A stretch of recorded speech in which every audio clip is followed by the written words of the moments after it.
Praise the Lord. He had a plan for me to be up here for the last couple of days, whatever. You can go ahead and be seated. Have a seat. Sit down. Get comfortable. They're doing Sunday school tonight. Oh, wow. This morning. Awesome.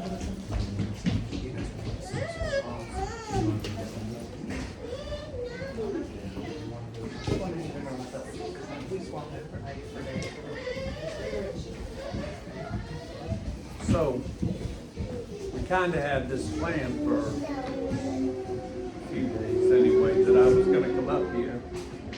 But there for a moment, I had a feeling that he had something. I still think he had something. But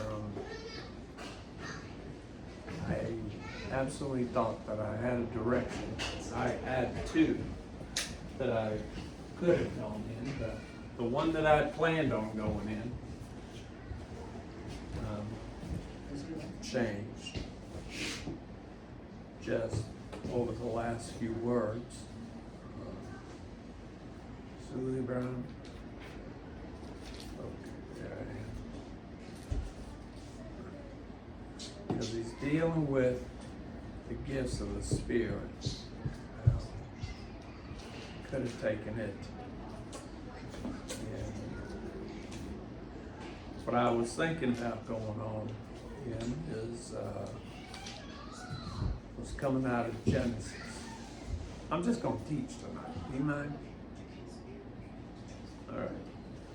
So, but there were two directions. I could have gone with Genesis 1, started in that, explaining a few things, but the other direction was First Corinthians chapter 12, dealing with the gifts of the Spirit. Funny thing about that, I went through a period of time, probably about a year, and every time I picked the book up, have you ever just set the book up like this in your hands on the table and just take your hands away and let it open up? When I do that, just see what would happen, and it would open up to 1 Corinthians chapter 12. I've read it 10 million times, so I go through it. Well, every time I just reach down and grab the book and open it up, 1 Corinthians chapter 12. I'm like, all right, I'll read it again. And I'm telling you, I could have rolled that book up and thrown it at him, and it would hit the floor, and it would fall into 1 Corinthians chapter 12. Every time any of that stuff, that's exactly where it went to. And I'm like, God, what is it about 1 Corinthians chapter 12? I've read it 10 million times. I just want you to show me. Well, he really started opening things up to me here just a couple of days ago. Just started speaking to me about things, and so about the gifts of the Spirit and the differences between them. You know, I mean, I've been studying this pretty much my whole life. Because I'm very interested in the gifts. I believe that we are all gifted, right? We all have something in us, some direction, a gifting that, and if we don't understand the gifts, there are certain gifts of the Spirit, but then there are also offices, right, that people are given. Like, pastor is not a gifting, it is an office. And teacher is an office. Pastor, teacher, same thing. But like prophet, now the prophet, that is a gifting, right? There are giftings. I mean, healings, that's a gifting. The apostle, that is an office, right? But what people don't understand is like with the giftings and the offices, that they are progressive as well. We start out in low places, right? I mean, let me lay it to you this way. First, when Jesus went out and he found the 12, what were they? They were disciples, right?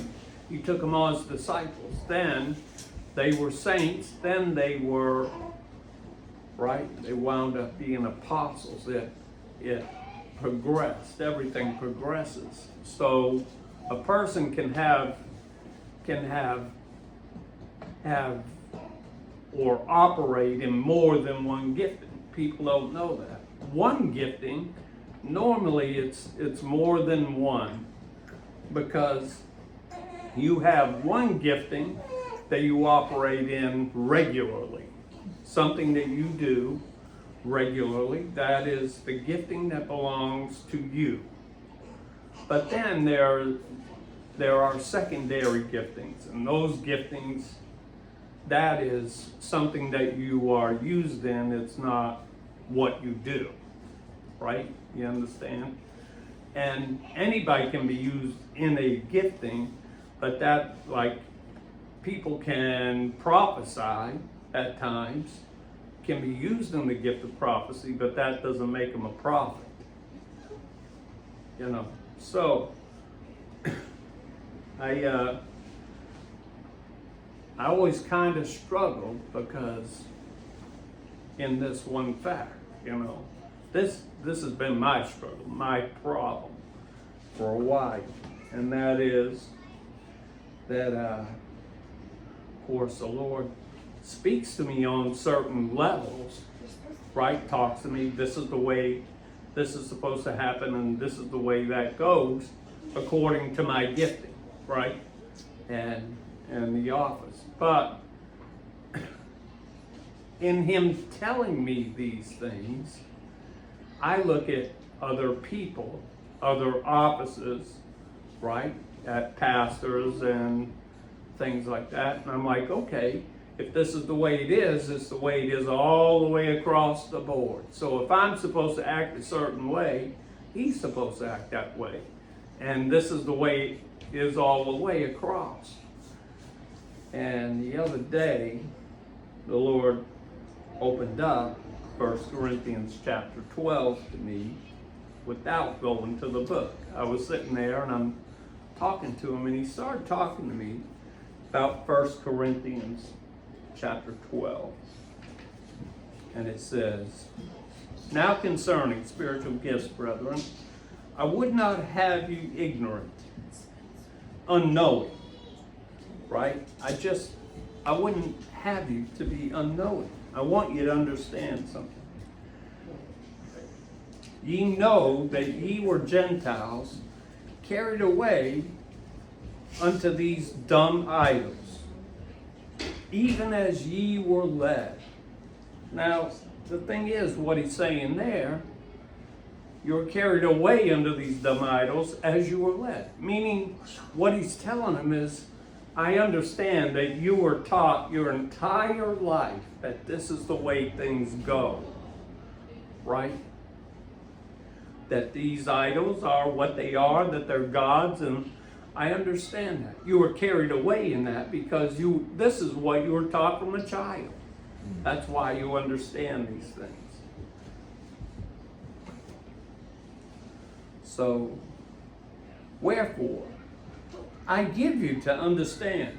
Now, I'm just offering so that you can understand that no man speaking of the Spirit of God calleth Jesus accursed. That no one with any kind of understanding at all about spiritual gifts, has the Spirit of God in them, whatever, can say anything evil against this man. can say he's cursed, can say anything evil against him. Because if they actually understood spiritual things, if they had the Holy Ghost in them, the Spirit of God in them, or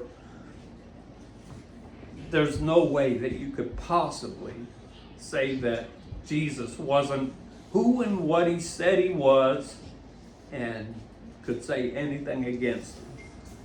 So, where am I? So, it says, wherefore I give you to understand that no man speaking by the Spirit of God calleth Jesus accursed, and that no man can say that Jesus is the Lord but by the Holy Ghost. I mean, I had a hard time with that because, I mean, you hear it all the time. People say, oh Lord, you know, they call him Lord, they say that he's Lord over their life. But what it's referring to here is not just saying something, but meaning it. There's a whole lot behind saying that Jesus is your Lord. A lot behind it that people don't get. Because if he's your Lord, then you are following him no matter what you feel or how you think. You know what I mean? I'm sure you guys have jobs and everything. You go in, you see your boss. Your boss tells you what to do, and you don't look at him and say, well, you know, I could do that, but I think I'd rather do this over here today instead, and go and do your own thing. Right? He's the Lord over the shop. And Lord over you while you're in that shop. And then if you don't do what he asks you to do, and you don't follow him the way he wants you to, whether you like it or you don't like it, you're going to be finding yourself another Lord down the road. Because your job is going to be finished, right? We're willing to live like that and understand that it's that way with your boss. But what about him? To say that he's your Lord means that whatever he asks you to do, that's what you do, right? Problem is, most of us, we don't spend enough time in this to actually hear the voice of God for ourselves. How do you follow something you don't hear?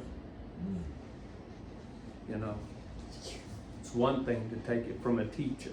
Sit here for an hour or whatever it is, and somebody teach you, and you kind of do what they say, but you know what I mean. Let me move on before I get myself into trouble. Now, there are diversities. There are diversities of gifts, meaning differences. Not all the gifts are the same. But the same Spirit, the very same Spirit that runs his gift, runs mine. I mean, the very same voice, the very same Spirit of God. Without the Spirit of God, none of these gifts will function. They won't function. They won't function properly. So, and there are differences of administrations. That means the offices. The office of a teacher, the office of an apostle. There are differences in those. But the same Lord. See, the Lord is over these things. The Spirit of God runs. Okay. Jesus himself was a man, right? Who held an office. And also, he had giftings. But the Spirit of God, the voice of God, is the one that runs and deals with primarily the gifts of the Spirit, right? Like, let's say, prophecy, the prophet. Now, prophets, they hear a voice and they relay what they heard. Spirit of God speaks to them, so it's a word from the Lord or a direction that He gets for your life to help you to get over speed bumps in your life, the things that hold you back. Most prophecy is for the edification of the church. You have things in your life that you just can't get over, like you have questions or whatever it is, and somebody will step in, you'll have a conversation with them, and they'll be like, you know what, they'll help you to understand what that is so that you can get over it, because you're never going to be able to do what you need to do for the Lord right there. You know what I mean? So He helps you through that, helps you get over the bumps, helps you to understand things. That is prophecy today. Prophecy is not mainly, I'm going to tell you the future. You're going to have a brand new job and a raise. And within 30 days, somebody going to give you a brand new car, and it isn't going to cost you one thing. All you need to do is buy my book on the way out the door. Amen. Right? I always called that the Bob Barker syndrome. You know, here we go. But I'll tell you what, prophecy, if received, the word from the Lord, will cost you everything. Everything. There is nothing in this for free. The Bible says that this gospel is free to the hearer, right? It is free. That means freely given. It was given to me for nothing. And now it's for me to give it to you for nothing. Not to charge you for it. Right? Now, just to hear the gospel, that is free. But I'll tell you what, to apply that gospel to your life is going to cost you every single thing you have. Everything you are. The application of it is costly. Because there is no way that you are going to be able to fulfill the things that God is asking you and requiring you to do without laying everything in your life down. Not possible. Let's move on. Where was I? There are diversities of operations. So this is where my struggle lied. I mean, I would hear the Lord would say to me, now this is the way this is done, and it's not like that, and the reason why it isn't like that. And, you know, this is the way it is. So what He was doing is He's speaking to me about my office and my gifting. So I would look, and other people are doing things so different. And I'm like, that isn't the way it's supposed to be done, right? So then you wind up having an issue. But the thing is, His office is much different than my office. Because He teaches, right? He stands behind this desk. He has a message. The Lord tells me, I don't want you to take one. Study for yourself, and you'll never have to take a note to the platform. That's what He tells me. I'm like, well, do you mind if I write notes? Nope, I don't want you writing any notes. Because I want to be able to speak to you in the moment, right? Because that goes along with what I have. But then, you know, other guys, they devise a message, right? guys that stand behind this desk, and I don't do this. This isn't the way I operate, so I'm a little off. I'm more one-on-one because I deal with issues and problems and answer questions. And from this desk, I can't answer questions if they're not handed to me, right? So what the Lord was speaking to me is this, that they're not wrong to have you went to school, right? I mean, you go to school. Does the teacher have a lesson for you? Of course he does. He has a prepared message, a prepared lesson to teach, to bring you to a place to where you can understand things. And he lays it down. So that's what teachers do. They teach lessons, right? But that isn't how I was called to operate. So I was like, wait a minute. And every single one of the gifts operate the same way, differently. They operate differently, but behind that, the Holy Ghost is the same in every single one of them, right? The offices is the Lord. They go right by this book and they lay this thing down. Now, the thing is, in the operations of the Spirit relies more, it relies on this book, but it relies more on principle. The principle of the law more than the law itself. Because if you follow the principle of the law, you will fulfill the law in completion without having an issue.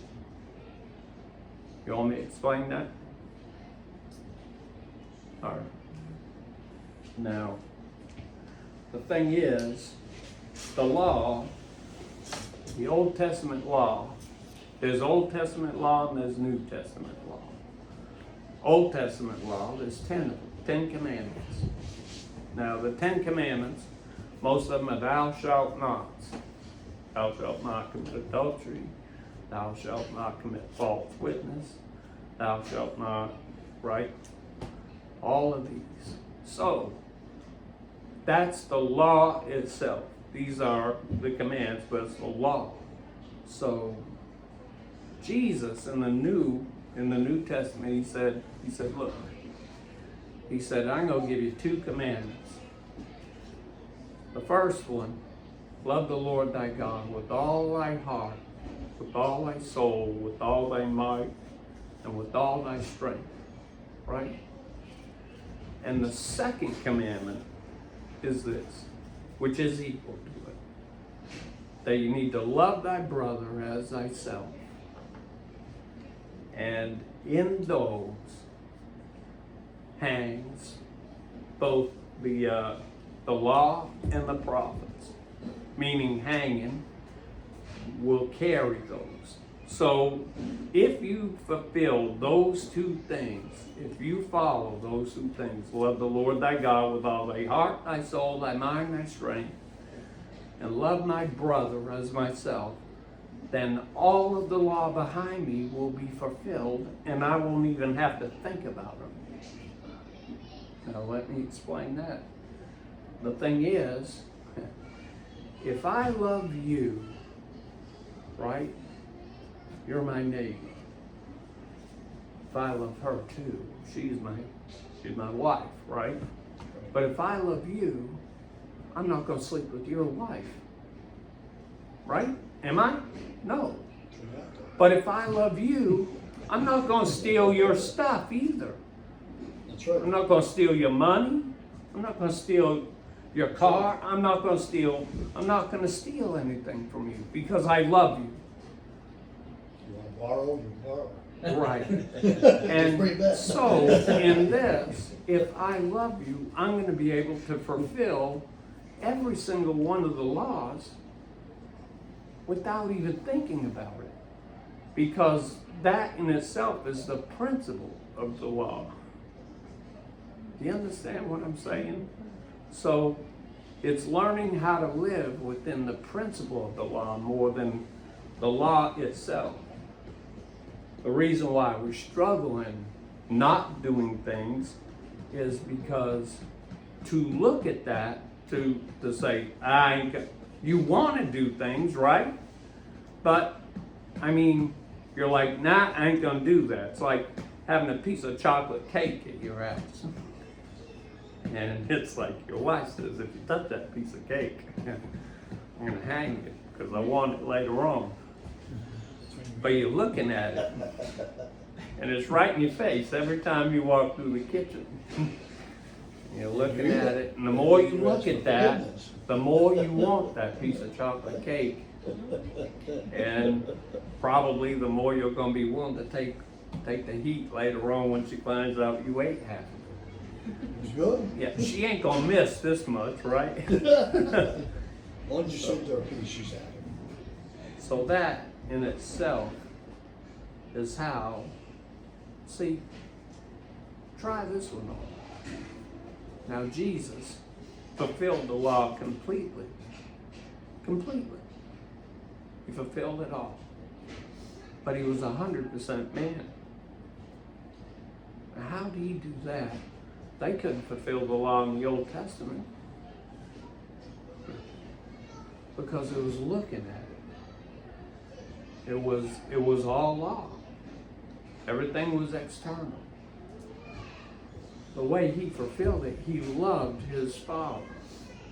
I mean, we're taught a few things that are kind of, I would say, not absolutely the truth, right? I mean, why did Jesus go to the cross? Did he go to the cross for you? For me?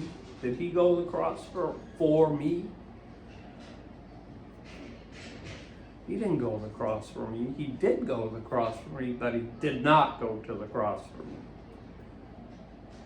Initially, the reason why Jesus went to the cross is because he loved his Father and he asked him to do that. Right? I need you to go to the cross. I need you to do these things. He loved his Father, so he obeyed that, but he also went to the cross for us. Secondarily, you understand? Love the Lord thy God with all thy heart, thy soul, thy mind, and thy strength. And then love thy neighbor as thyself. Right? He was the only one that could do it. Only one. So he obeyed his Father first, and then he obeyed the second commandment and loved us as himself. All right. I'll try not to read that one anymore. So there are diversities in operations, but it is the same God which worketh all in all. Diversities in operations. And see, I jumped the line just a little bit, but operations is the way we do things. That's what I was just saying. I operate in a certain manner according to my gifting, my calling. But he operates differently than I do because his calling and his gifting is different than mine. If he and I operate in the same manner, then his gifting and calling wouldn't work, because I mean, the way that I operate standing behind this desk, I'm kind of like a fish out of water, you know what I mean? Because what I do, I sit around a table and I have a conversation with people. And through conversation, somebody says something and I respond to it, right? The Lord gives me something and I respond to what is being said. And then he opens things up. So now we're having a conversation and it's taking care of and dealing with the things that hold them back. Hurts of the past. You know, a lot of people deal with shame and they don't understand that they're dealing with shame. But he opens it up and I'm like, the problem is you're dealing with shame or you're dealing with this. And then we talk back and forth, and through that we are able to work things out together, right?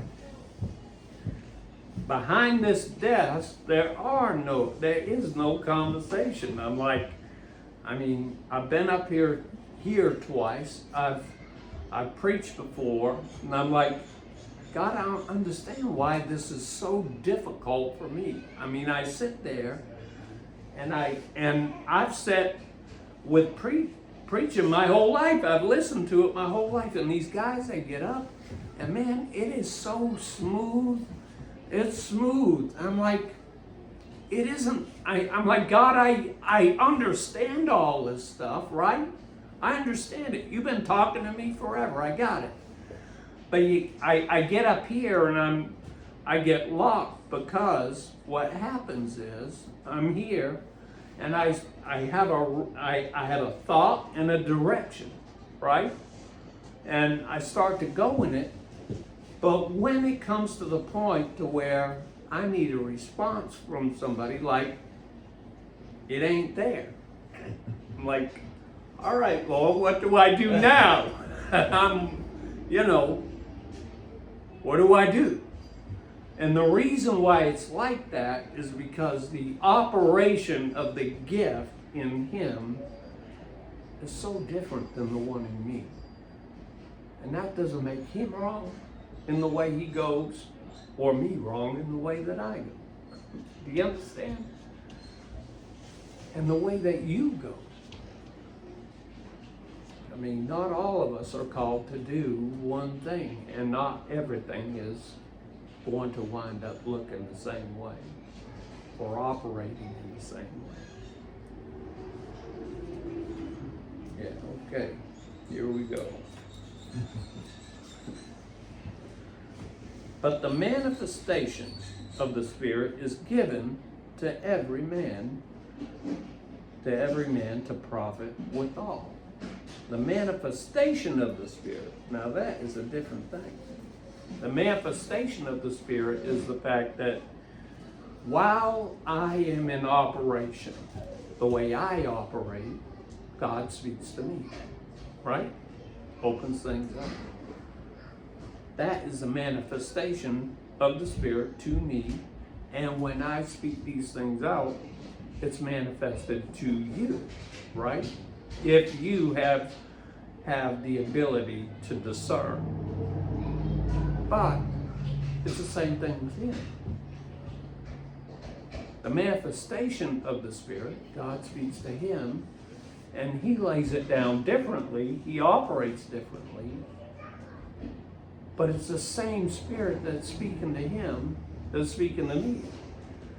Only leading him in a different direction at different times. You see, the Lord won't give me things before I walk through this door and stand behind the desk. Nothing.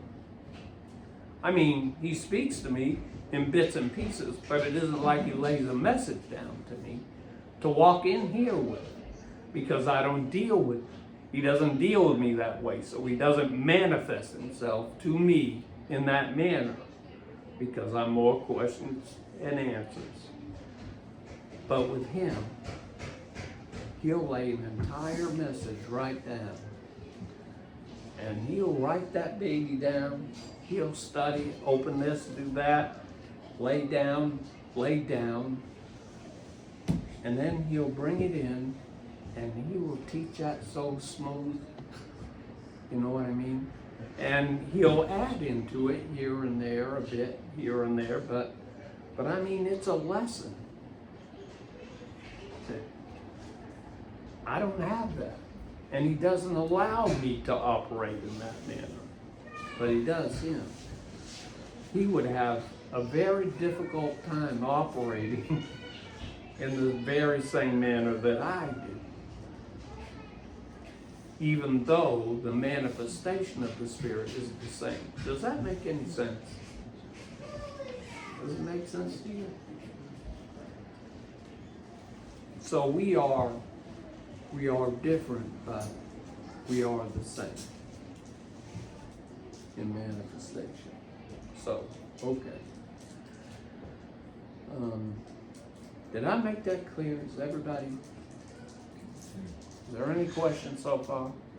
You just want us to ask you a question. I'm just dying for one, right? I'm provoking everybody. You were here the last time I preached. I was like, I'm like, oh, for a question, just to be able to, Answer just. question. As a matter of fact, I'll be really transparent with you. When we were talking, I said, I am not ever doing that again. I ain't doing that again. I'm just gonna lay this mic down and it's gonna be questions and answers, Mike. Isn't that what I said? You said. I said, that's what it's gonna be, just that. Here you are. I know, right? Nobody has any questions. So, well, you kind of turned me around anyway. Just listening. So, the thing is, well, I wasn't gonna go this way, but I'm going. The Lord spoke to me just the other day, a couple of days ago. I already talked to the pastor about it, so I know he isn't gonna get mad at me, tell me I can never come back. But Lord started speaking to me. And he kind of laid a message down to me about, and if there had been a title, I would have entitled it this, the four ministries of Jesus, the four ministries of Jesus, because he ministered in four different ways. Number one, he preached, right? And some preaching is without any discussion. Other preaching has a little bit of response, but it's mainly just putting it across. And then he had two others, and the other two were not preaching or teaching, so to speak, in that direction, but they were teaching, but more in operation. The first operation is he went and he had them with him and he showed them how to do it. Didn't allow them to do anything.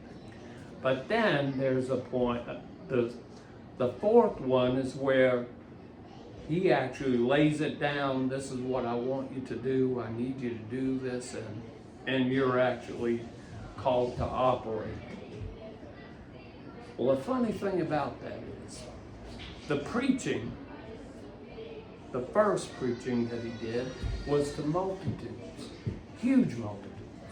I mean, the 5,000, and he preached to huge multitudes. But then he would go to the second one.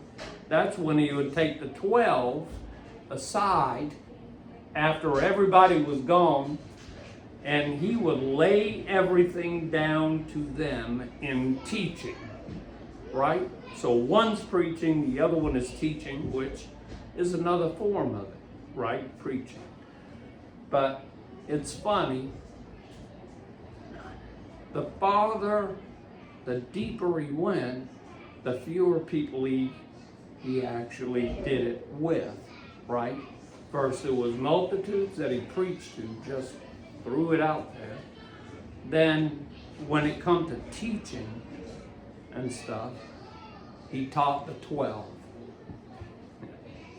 And then it broke down even more than that. Now it went to the second two, and that was like when he went to the Mount of Transfiguration, he took 3 with him. Peter, James, and John. Took them to the Mount of Transfiguration. And there were several times where it was just Jesus and the 3. But then, all of a sudden, the deepest of all is the one where they are required to actually operate. And there was only one at a time. It's like this. I mean, how many people get out of the boat? There were 12 in the boat. How many got out? One. Right? I mean, in the Garden of Gethsemane, he walks in there with 12, and then all of a sudden, he says, all right, you guys stay here. I want you 3 to come with me a little bit farther. So he took 3 a little bit farther. And then all of a sudden, he said, all right, you 2 stay here. I want you to come with me, which was Peter. And he took Peter by himself a little bit farther than that. He didn't have any requirements for the other ones. But the one that he had requirements for was the one that was with him in the end. And he said, I want you to pray with me. That's what I need you to do. Stay awake and pray with me. And he went aside and he prayed, but he come back to him a couple of times and spoke to him. Now, funny thing is, all the disciples, right? They're always saying, who's the greatest in the kingdom? I want to know. We want to know who the greatest is. They hashed it out amongst themselves all the time. And it's the one who gives the most, right?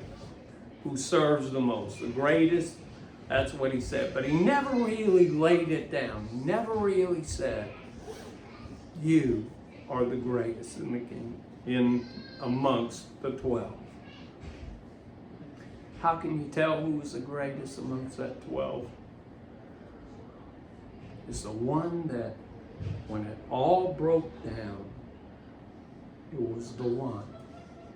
I mean, Peter was the only one who said, I'm willing to come out of this boat even if I die. I'm going to. Right? He was the one that Jesus really put the time into all by himself. I mean, God responds to one thing, and that is desire. The more desire you are, he meets you right where your desire is.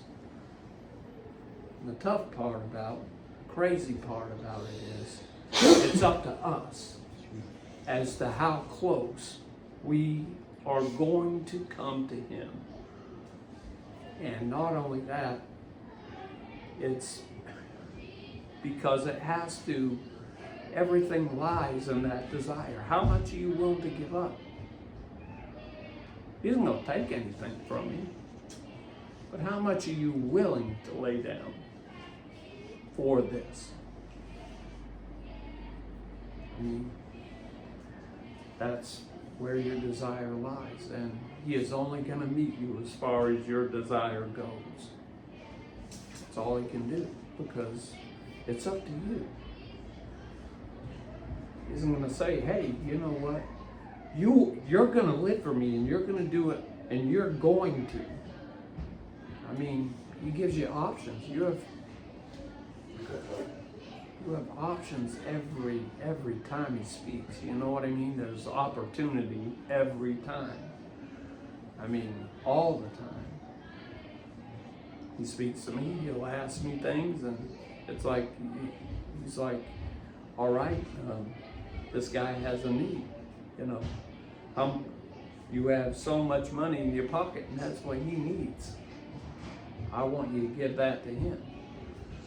I mean, immediately you're like, well, geez, you know, that money was just, I need it for gas for the week, or I need that money because I was gonna pay this bill, or I was gonna do thus and so.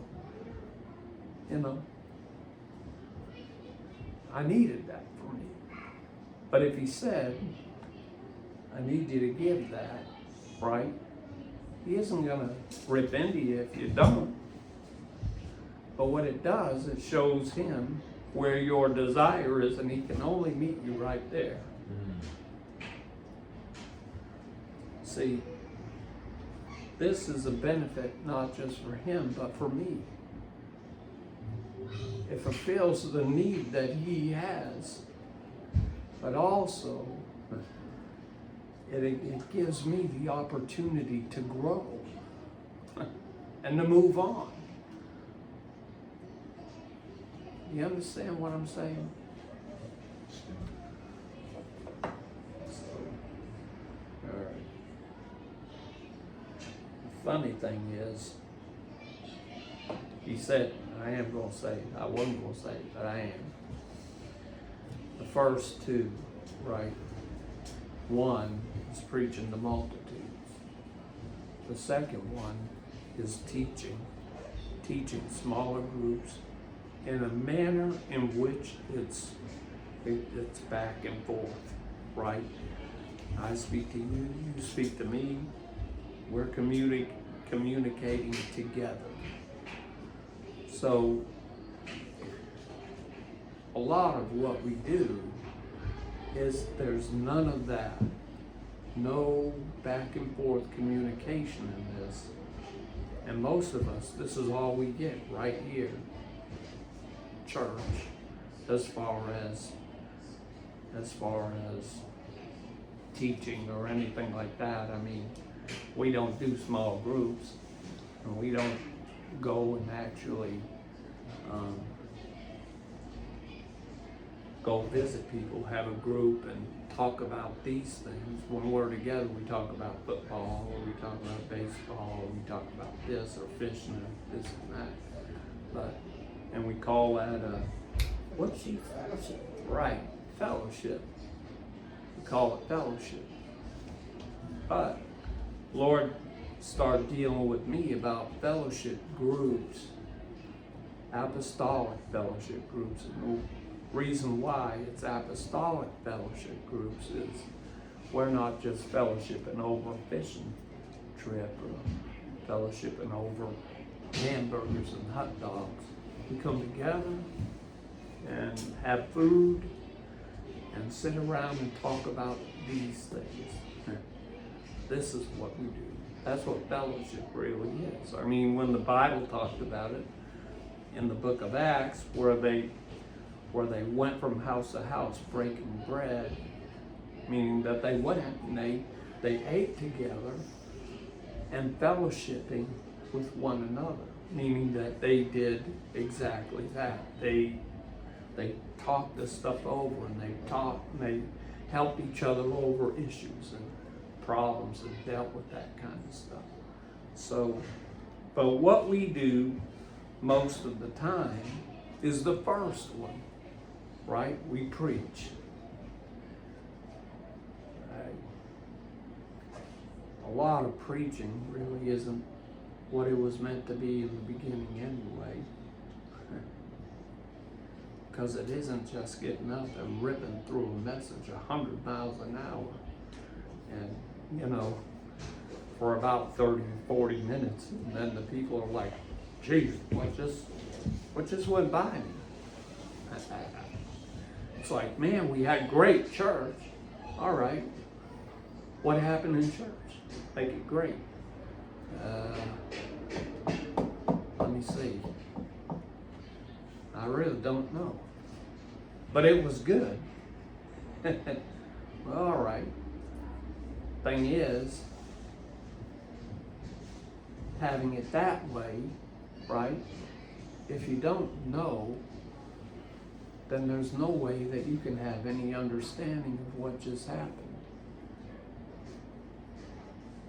And if you don't understand what just happened, if you don't have understanding, you cannot apply any of that to your life. It's impossible. And without application, then there is no growth. That means, in my opinion, you'd have been better off to go to a race car thing or right? Sleep your way through a good movie. I mean, because what have you gotten out of it, right? And if it isn't changing your life, what's the point in even doing it?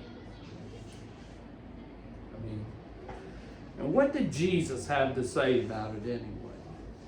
I mean, he performed in that form of ministry. He preached. But then he went and he talked to his disciples. He said, and he told them, he said, you know why I teach them in parables the way that I do? He said, the reason why I do is so that they will not understand. He said, but I teach you so that you will have understanding, right? I teach you in a manner, so I lay it all out to you. Ain't it funny that we choose to preach the way that Jesus says no one is going to gain any understanding out of this? Is that what we do?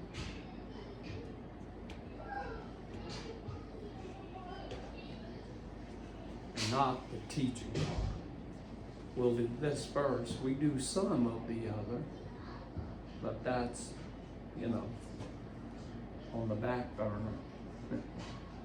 The fewer people you have, the deeper the conversations can go, right? Let me give it to you this way.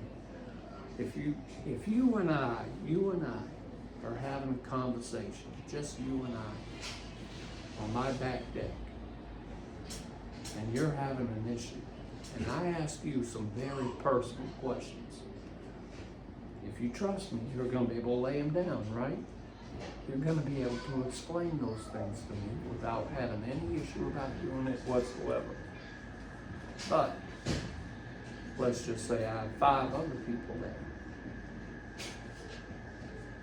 Your level of honesty to answer those questions to me in front of a couple of other people or a few other people is going to be less, right? But even if I ask you, we're just a group here, just a very small group, but let's just say there's 50 people here, and I point you out and I ask you a very deep personal question, you are not going to answer that with any honesty whatsoever. Because you're not gonna bare your soul to people who you're not sure what they're gonna do with what you've got, right?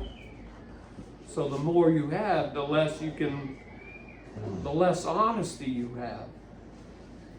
The less. I mean it breaks down.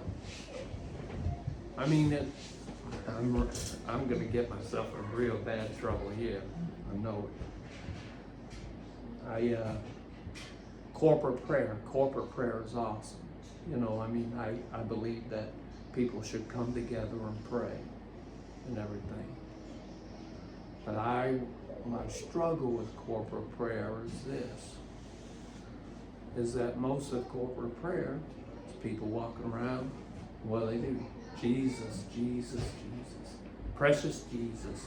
I love you, Jesus. I love you, Jesus. Oh, yes, Jesus. Jesus, thank you, Jesus. Lord, bless our services and bless this and that. And blah, blah, blah. Blah, blah, blah, blah. On and on. But nothing is coming out about their issues.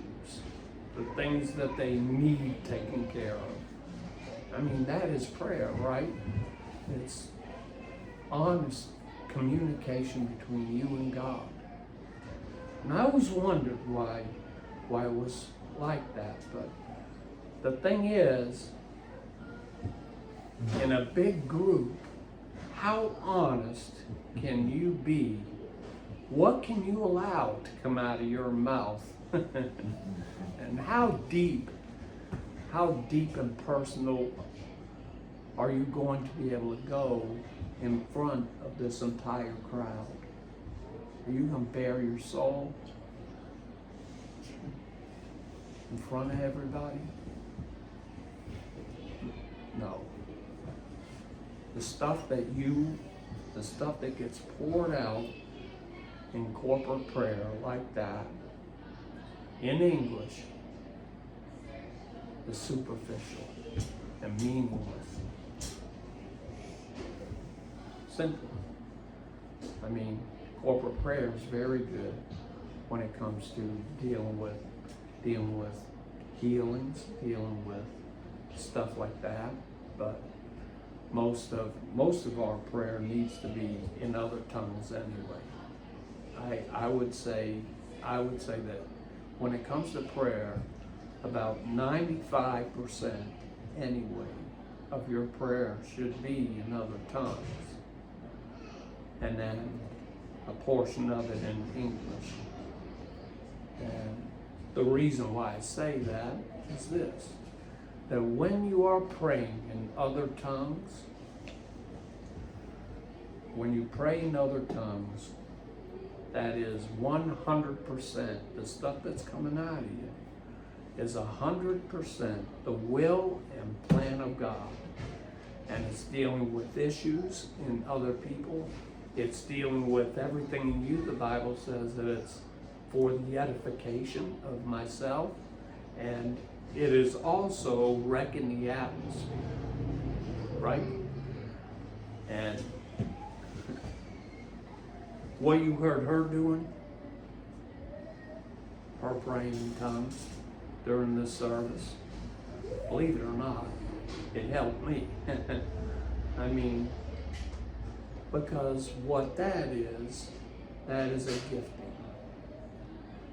And the gift, what that was all about is wrecking the atmosphere, because the enemy they speak and they talk through airwaves.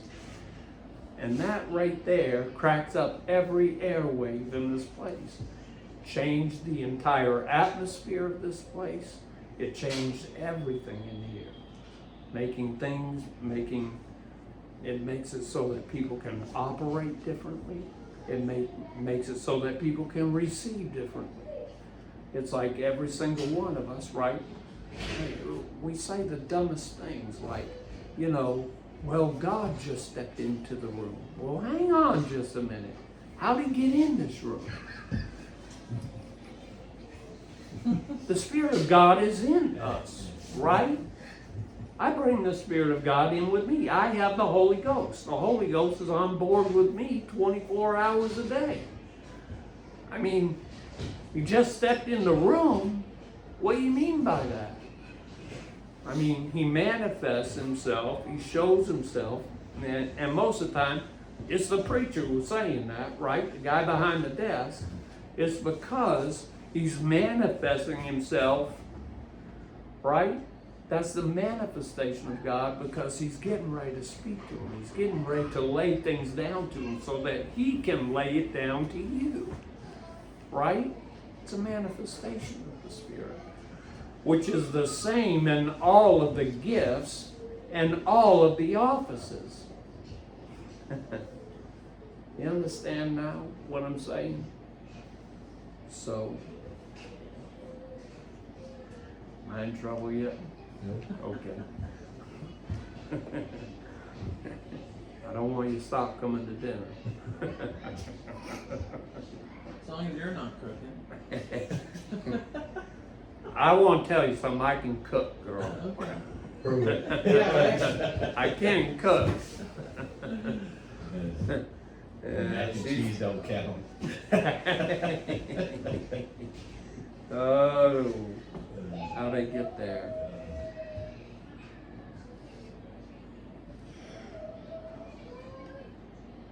The same God that worketh all in all, but the manifestation of the Spirit is given to every man profit with all. It profits everything. Everybody profits. What that means is that there are things you can do, and do in life outside of God. You know, I mean, if I do something for Him, He will if it's outside of the Spirit of God, He'll profit in it, right? But I won't, right? No profit in it for me. But in this, whenever God does something, I had a guy come to me one time. It was outside the church. And he came up to me and he said, Peter, I have to apologize to you. I'm like, why are you apologizing to me, right? What have you got to apologize for? He said, well, just a little while ago, he said, a couple of weeks ago or whatever, however long, he said, we were in service and the Lord spoke to me and He gave me a word for you. He said, but I didn't deliver it. He said, and I have to apologize because you didn't receive what God had for you. I said, wait, hang on, hold the phone. I said, the thing is, God wanted me to have something, so He spoke to you to bring it to me. But if you're not bringing it to me, then He's going to appoint somebody else to bring that thing to me, because if He wants me to have it, I'm going to get it. Right? So that's me benefiting. If you would have brought that to me, I would have benefited from that from you. But also, in the same thing, you're going to benefit because you would have grown.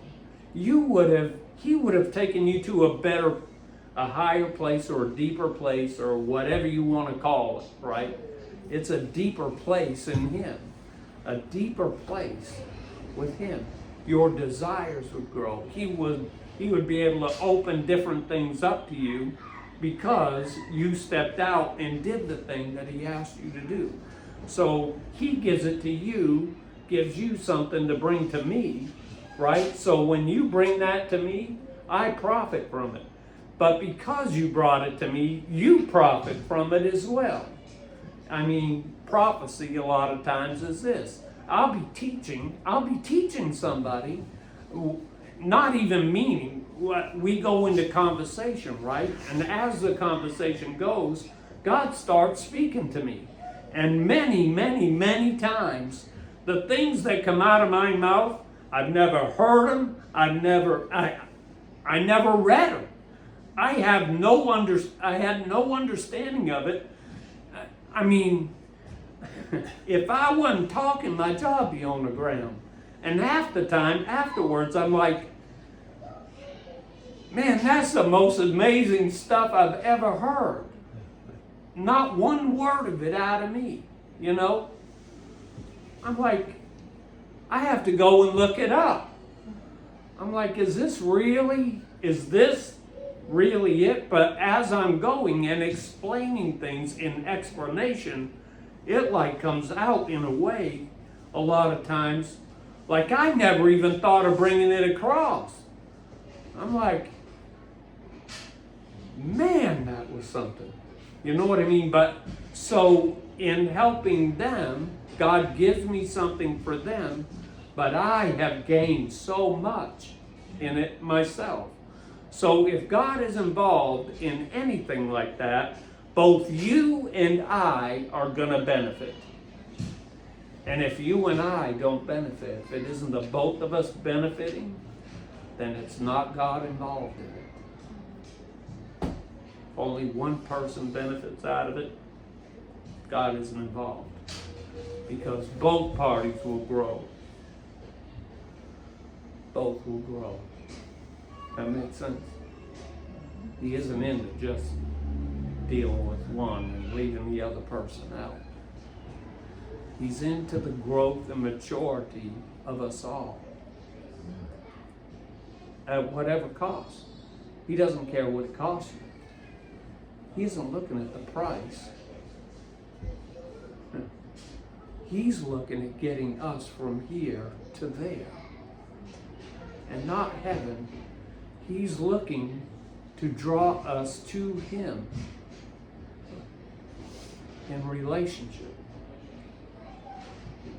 I mean, if what we're looking at is being in heaven as being the goal, then we've totally missed it. Because if heaven is the goal, then it won't matter whether He's in there with you or not, as long as you make it. Do you understand what I'm saying? And if we don't have a relationship to the point of, I really don't care if I'm here or there, as long as I'm with you. It doesn't matter where I am. The only difference, you know what the only difference is going to be, as far as I'm concerned in my relationship with God, between where I am right now and being there? Only one difference. I'll be able to finally see the one that's been talking to me all these years. The one I want to be with. The one I'm with all the time. The one that I have conversations with. The one that lays everything down to me. The one that gives me everything that I need. The one that asks me to stretch out and do things for people that I really, in myself, would not desire to do. But He has helped me to grow into the person that I really wanted to be, but could not be that person without Him. You know what I mean? I wasn't that. I didn't like the person I was. I did all these things that I really hated to do, but I couldn't let any of it go. But because of Him and the relationship, as my relationship grew with Him, things started going away. It just kind of faded away. I didn't need these things because my relationship was growing with Him. And now I'm at the point, I remember back then, I'm like, God, I'm never going to make it to heaven. It's impossible for me to make it. I'm not going to make it there.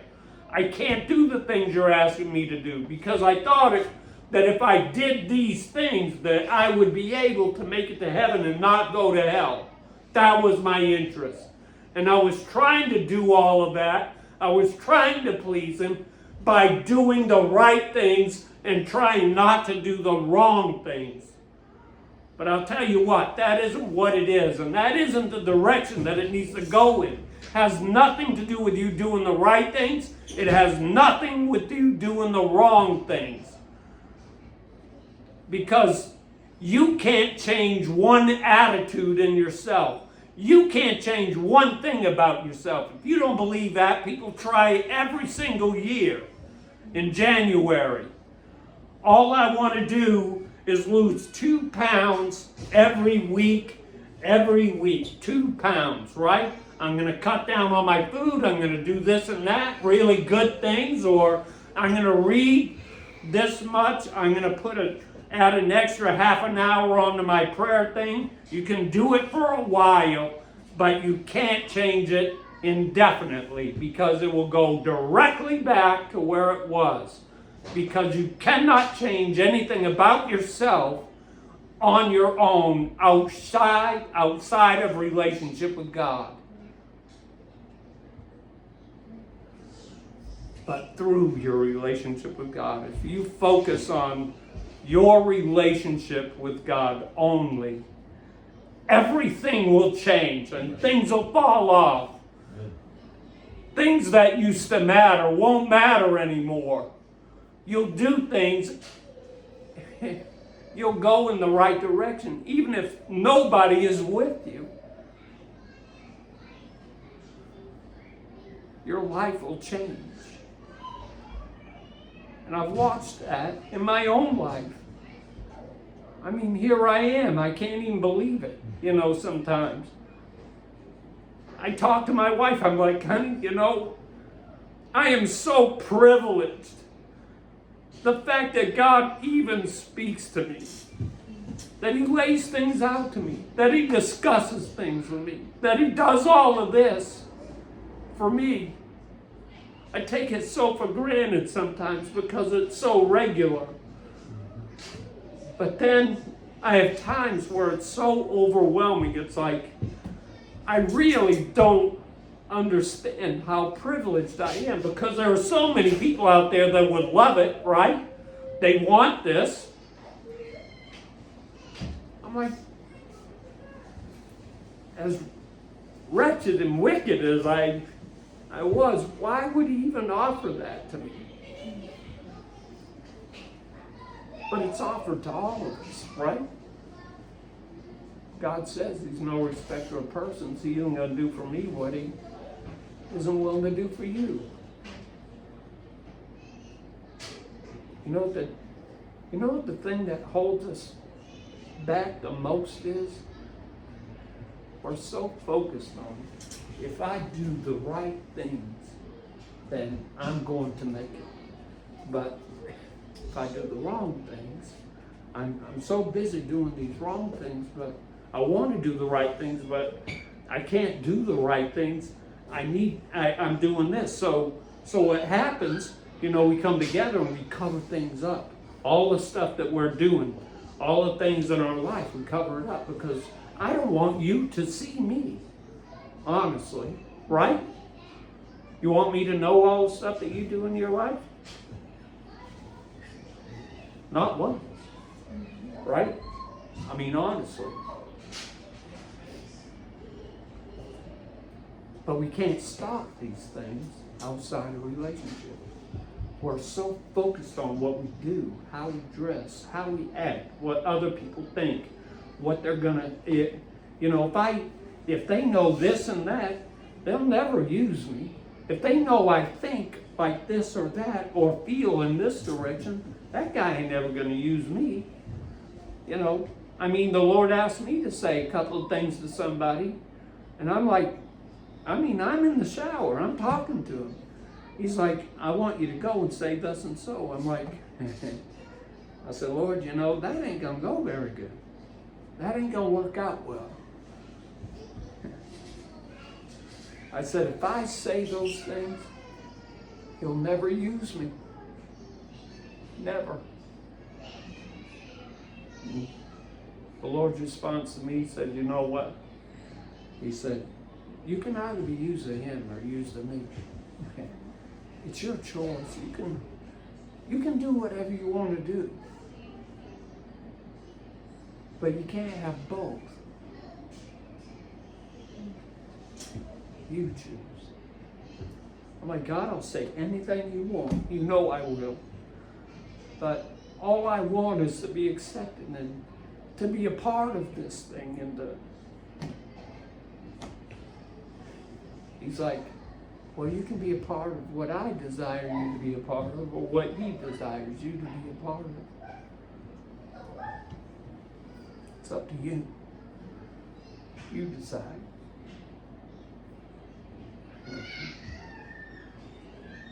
Well, didn't work out the way I planned. Well, exactly how I planned. I knew that wasn't going to work. It didn't work. But the thing is, it wasn't the will and plan of God for me to go in that direction. And I'm like, it's so uncomfortable for me because I want to be accepted. I want all of that, but and so do we all, but I'm like, I want to be accepted by you. That's all I want. I want you. If they don't accept me, that's fine. If they talk trash about me, that's fine too, as long as I have you. As long as you're with me, I'm willing to go through whatever you want me to go through, no matter how much this hurts. And it does. Having people stripped away from you and turn their back on you and,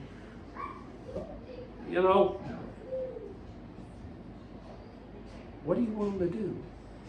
How deep is your desire for a relationship? I promise you right now, if you focus on relationship and the depth of it, that is going to get you where you want to go. It isn't going to be very long. You're not going to recognize the guy that you are anymore. And in that, the circumstances around you will change. You'll change. Your circumstances will change. Pretty soon nothing else matters. Doesn't matter. I know that He's taking care of me. I know that He's dealing with these things. And however He sees fit to do it, that's fine too. Right? So now, heaven doesn't mean a whole hill of beans to me, except for one thing. I'm going to be able to see Him. See, right now, this is the way my relationship is. It's like a conversation on the phone. I'm talking to Him. I'm talking to Him. It's like I talk to my wife on the phone on the way home. But I know when I get there, the difference is I'm going to be able to see her. I'm going to be able to touch my wife, put my hand on her, right?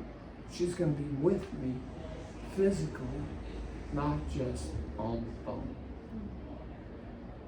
But He's with me right now, with me in spirit. I know, He talks to me and deals with me, and I would not trade that for anything else outside of seeing Him face to face.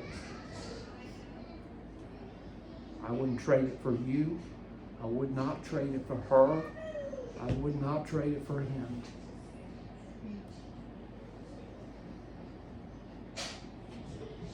Not one person. And that doesn't mean that I don't love my wife. I do. I love my wife. And I love all of you. You know what I mean? Funny thing is, love is not what we think it is. We think that love is always gushy stuff. And, you know what I mean? We love our kids and we love our mom and we love, but people outside. I have friends. My wife makes fun of me all the time. One of my best friends, Kevin McClellan. He and I be talking. And at the end of my conversation with him, almost every time, I tell him, say, you know what? I love you. I'll talk to you soon. My wife is like, yeah, you love him all right. You know, it's kind of weird. People think, well, geez, you know, loving another guy, saying that you love him, right? If you can't say it, do you?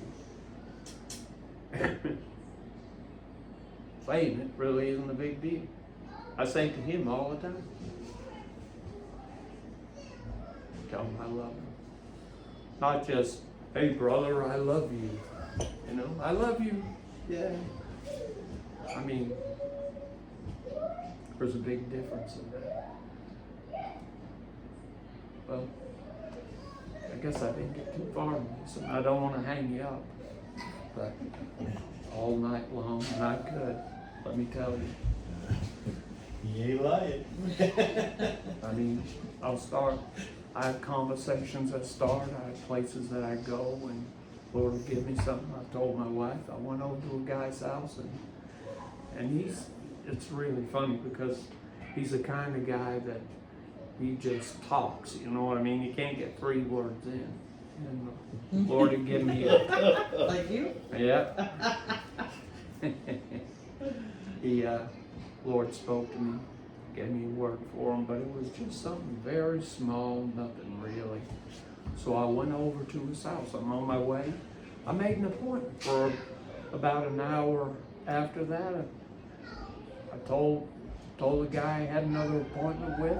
I said, look, you know, I'm probably only going to be in there about 10 or 15 minutes. So, you know, with everything, maybe about 40 minutes, I'll be out of there. I'll be in Augusta in, you know, a few minutes after that. So I went over. We sat down on the couch. We talked just for a few minutes and went in. And I sat down on the couch or whatever, and they're in chairs, and I'm telling you, God started speaking.